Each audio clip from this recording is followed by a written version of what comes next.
భక్తి భాస్కర ప్రేక్షకులకు నమస్కారం. పరబ్రహ్మ స్వరూపానివి ఎన్నో రూపాలు. ముఖ్యంగా 3 రూపాల ద్వారా మొత్తం ప్రపంచమంతా నడిపిస్తారు అని మనకి తెలుసు. ఒకటి సృష్టికర్తగా బ్రహ్మగా, ఇంకొకటి స్థితికారకుడిగా శ్రీ మహావిష్ణువుగా, మరి ఇంకొకటి లయకారకుడిగా ఈశ్వరుడిగా. ఇలా ఈ 3 ప్రధాన రూపాలు. ఆ తర్వాత మనకి భగవత్ స్వరూపాలు అంటే, అవతారాలు అంటే ఇంకా చాలా ఉంటాయి.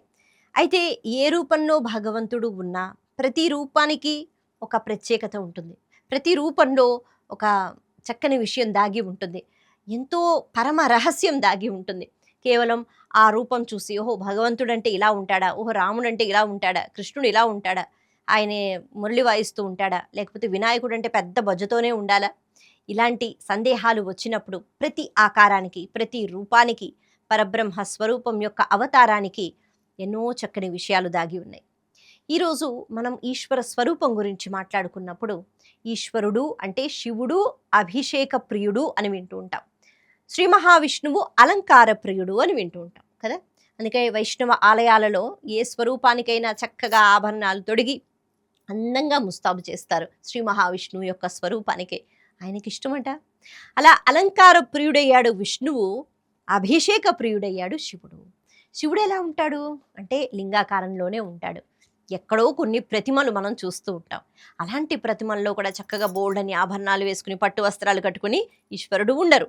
మెడలో పాము మనకి తెలుసు, జటాజూటంలో గంగ, అలాగే పులి చర్మం కట్టుకుని ఉంటాడు, పుర్రెల మాల మెడలో వేసుకుంటాడు, శ్మశానంలో తిరుగుతూ ఉంటాడు. కాబట్టి శివుని యొక్క అలాంటి రూపం ఆలయంలో చూసినా అలాగే కనిపిస్తాడు. ఎక్కడ అలంకరణ అన్నది ఉండదు. ఒక్కొక్క రూపానికి ఒక్కొక్క తత్వం. అయితే ఎందుకు అభిషేకం అంటే ఇష్టం? అలా ఎప్పుడు నెత్తిన నీళ్లు పడుతూ ఉంటే ఈశ్వరుడికి ఇష్టమా? అభిషేక ప్రియుడు ఎందుకు అయ్యాడు? ఇలా మనం ప్రతిసారి ఆలయానికి వెళ్ళినప్పుడు, ముఖ్యంగా శివాలయానికి వెళ్ళినప్పుడు పంచామృతాలతోనో లేకపోతే కేవలం పాలుతోనో పెరుగుతోనో కొబ్బరి నీళ్లతోనో ఏమీ లేకపోతే నీళ్లతో అభిషేకం చేస్తూ ఉంటాం. కనిపిస్తూ ఉంటుంది, చెయ్యాలి కదా, చేసేస్తూ ఉంటాం. జంబులు నీళ్లు పోసేస్తూ ఉంటాం. అయితే ఇందులో దాగి ఉన్న విషయం ఏమిటి? అలా వెళ్ళి ఒక నమస్కారం చేసి ఆ శివలింగం పైన చెంబుడు నీళ్లు పోసేస్తే అయిపోయిందా? కాదు. ఇందులో చాలా పెద్ద విషయం దాగి ఉంది. శివుడు అభిషేక ప్రియుడు ఎందుకు అయ్యాడు అంటే అసలు ఆ లింగాకారం, ఈ లింగాకారానికి సంబంధించి ఆ లింగాకారం అలా ఎందుకు ఉన్నాడు అన్నదానికి శివరాత్రి కథ మనకి అది ప్రమాణం కదా. కాబట్టి బ్రహ్మ విష్ణువు నేను గొప్ప అని అనుకుంటూ ఉంటే ఎప్పుడూ ఎవరూ గొప్ప కాదు, అందరికీ మించిన పరబ్రహ్మ శక్తి ఒకటి ఉంటుంది అనేటట్టుగా ఒక పెద్ద ఆకారంలో అగ్ని స్తంభంగా ఈశ్వరుడు వచ్చి ఆది ఎక్కడ అంతం ఎక్కడ కనుక్కోండి అన్నారు. ఎందుకు అలా అన్నారు అంటే ఎక్కడైనా ఇది అంతమైపోతే ఇది ఇంతే అని చెప్పడానికి. అసలు అంతం కానిది అంటే దాని గురించి ఏం మాట్లాడాలి? ఎంత మాట్లాడినా తక్కువే. అలా ఆది కనిపించలేదు, అంతం కనిపించలేదు, అటువంటి రూపాన్ని ధరించి జ్ఞానాన్ని అందిస్తూ చీకట్లను తొలగిస్తూ అర్ధరాత్రి వేళ అగ్ని స్తంభంగా ఈశ్వరుడు లింగాకారాన్ని ధరించారు. అది ఈశ్వరుని యొక్క అసలైన రూపం ఏదైతే మనం ఆలయాల్లో చూస్తూ ఉంటాము.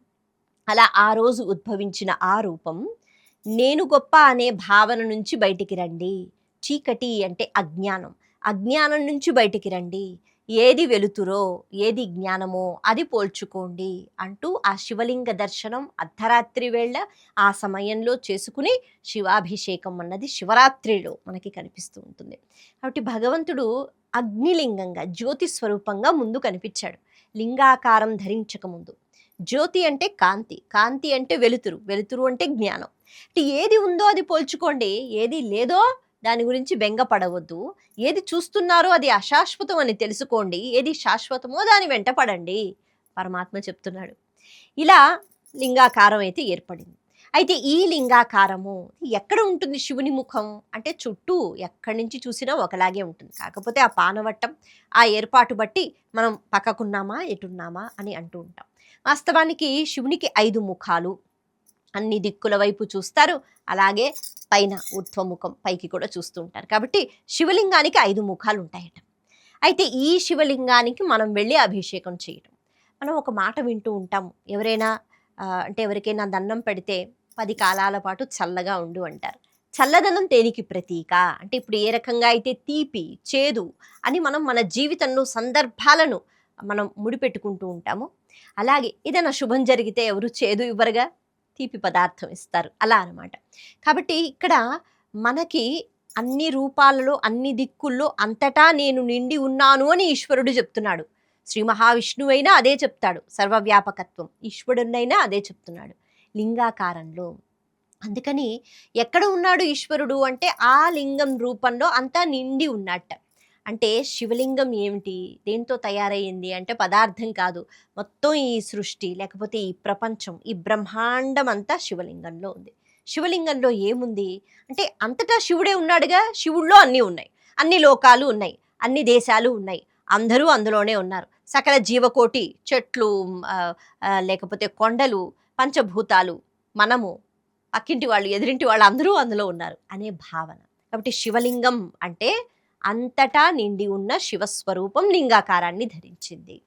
ఇప్పుడు ఆ శివలింగానికి అభిషేకం అనేటప్పటికీ నీళ్లు వేయటము అంటే చల్లదనం, చల్లగా ఉండడం. అంటే ఇప్పుడు శివలింగం అంటే ఏంటి, కేవలం ఈశ్వరుడు కాదుగా. శివలింగం అంటే అక్కడ మొత్తం బ్రహ్మాండం. ఆ బ్రహ్మాండం అంతా ఎప్పుడు చల్లగా ఉండాలి అంటే సుభిక్షంగా ఉండాలి. చల్లగా ఉండాలి అంటే అర్థం ఏమిటి, బ్రహ్మాండంలో ఉన్న ప్రతి జీవి ఐశ్వర్యంతో, అంటే డబ్బు కాదు, ఐశ్వర్యం అంటే సిరి సంపదలు మాత్రమే కాదు, సంతోషము.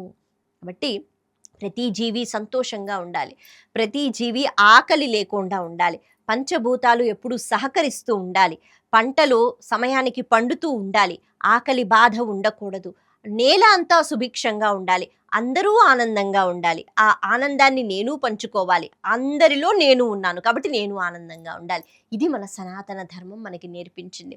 కాబట్టి శివలింగానికి అభిషేకం చేస్తే మంచిది, మంచిది అంటే ఏంటి, అక్కడ శివలింగంలో బ్రహ్మాండాన్ని చూడటం.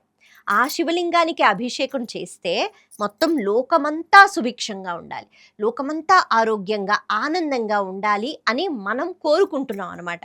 కేవలం భగవంతుడా నేను అభిషేకం చేస్తున్నాను, నాకు ప్రమోషన్ వచ్చేయాలి, లేకపోతే నా ఇంట్లో శుభకార్యం జరగాలి అన్నది కాదు, సమస్త జీవకోటికి మంచి జరగాలి అనే ఉద్దేశంతో ఆ శివలింగానికి అభిషేకం చేయడం. కాబట్టి శివునికి ఎప్పుడు కూడా ఆలయాలలో మనం అభిషేకం చేసినా చెయ్యకపోయినా ఒక ధారాపాతం పెడతారు. ఎప్పుడు అది సుభిక్షంగా ఉంటుంది, అంటే ఎప్పుడు అది చల్లగా ఉంటుంది. అలాగ శివలింగంపై ఎప్పుడు ఒక చుక్క నీరు పడుతూ ఉంటే ఉద్దేశం ఏమిటి అంటే శివుడు ఎక్కడ ఉన్నాడు, ప్రపంచం మొత్తంలో ఉన్నాడు.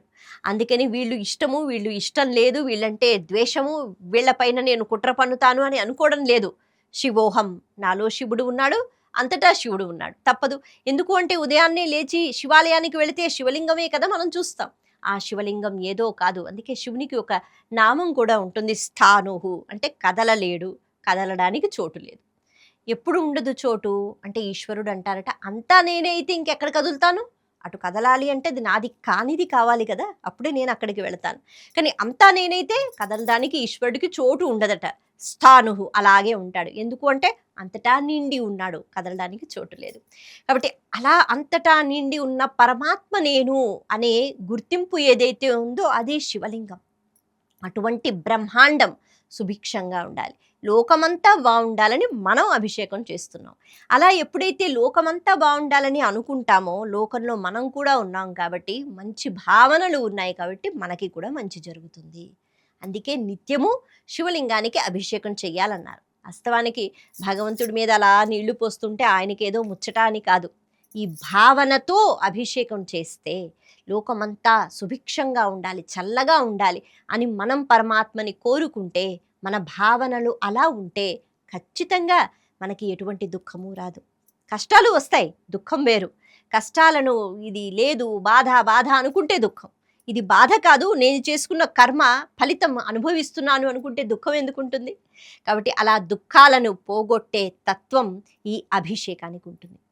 అలా శివలింగానికి అభిషేకం చెయ్యగలిగితే, అంతటా పరమాత్మ ఉన్నాడు అని నమ్మగలిగితే, శివోహం, నాలో పరమాత్మ ఉన్నాడు అని అనుకుంటే, అంతా శివమయమే అని అనుకుంటే ఎప్పుడూ శుభం, ఎప్పుడూ మంగళత్వం మన చుట్టూ ఉంటుంది. నమస్తే.